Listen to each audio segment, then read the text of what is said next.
Hello every one. അപ്പോൾ ഇന്നത്തെ ഉച്ചഭക്ഷണത്തിന് ഞാൻ ഇന്ന് ഉണ്ടാക്കിയത് നല്ല ചൂട് ചോറും ബീട്രൂട്ട് പച്ചടിയും ചക്കക്കുരു തോരനും പപ്പടും അച്ചാറൊക്കെ കൂട്ടിയിട്ടാണ് ഞങ്ങൾ ഇന്ന് ഉച്ചഭക്ഷണം കൂട്ടിയത്. അപ്പോൾ ഇതിൻ്റെ റെസിപ്പി എങ്ങനെയാണെന്ന് നമുക്ക് ഇന്ന് നോക്കാം. ആദ്യം ബീട്രൂട്ട് പച്ചടിക്ക് വേണ്ടി ഒരു ബീട്രൂട്ട് ഗ്രേറ്റ് ചെയ്തത് ചട്ടിക്കകത്തിട്ട് ഉപ്പും വെള്ളം ഒഴിച്ച് വേവിച്ചെടുക്കുക. പിന്നെ ഒരു മിക്സി ജാറിൽ തേങ്ങയും പച്ചമുളകും കടുകും കൂടി ചേർത്തിട്ട് മിക്സിയിലിട്ട് അടിച്ചിട്ട് അരപ്പ് റെഡിയാക്കി വെക്കുക. അരപ്പ് എടുത്തിട്ട് വെന്തുകൊണ്ടിരിക്കുന്ന ബീട്രൂട്ടിൻ്റെ കൂടെ ചേർത്ത് വഴറ്റിയ ശേഷം സ്റ്റൗ ഓഫ് ചെയ്തിട്ട് അതിന് തൈരും കൂടി ചേർത്തിട്ട് ഇളക്കി കുറച്ച് നേരം അടച്ച് വെച്ചിട്ട് പിന്നെ താളിപ്പും കൂടി ചേർത്ത് ഇളക്കി വെച്ചാൽ നമ്മൾ ബീട്രൂട്ട് പച്ചടി തയ്യാറായി.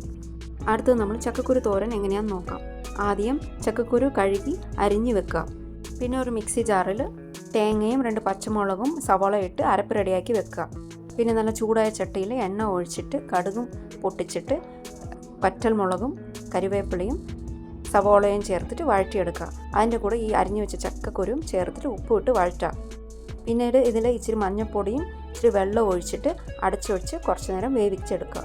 ഇതിന് ഇടയ്ക്കിടയ്ക്ക് തുറന്നു നോക്കി വഴറ്റിക്കൊണ്ടേ ഇരിക്കണം, അല്ലെങ്കിൽ അടി പിടിക്കും. കുറച്ചും കൂടി വെള്ളം ഒഴിച്ചിട്ട് കുറച്ച് നേരം കൂടി വേവിച്ചെടുക്കുക.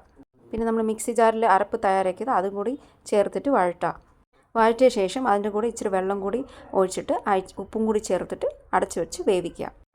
കുറച്ച് നേരം തുറന്ന് വെച്ച് വഴറ്റിക്കൊണ്ടിരിക്കുക. ഇപ്പോൾ നമ്മൾ ചക്കക്കുരു തോരൻ തയ്യാറായി.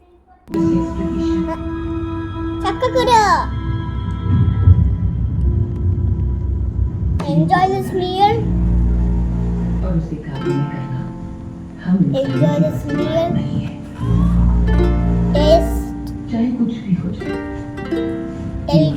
Tell your mom make this beetroot chakakuru pappadam and food. Subscribe. Thumbs up. Tell me it's nice food or not nice food, okay? So you not subscribe it, I'll never ever subscribe you. And you subscribe me, I'll subscribe you, okay? Bye.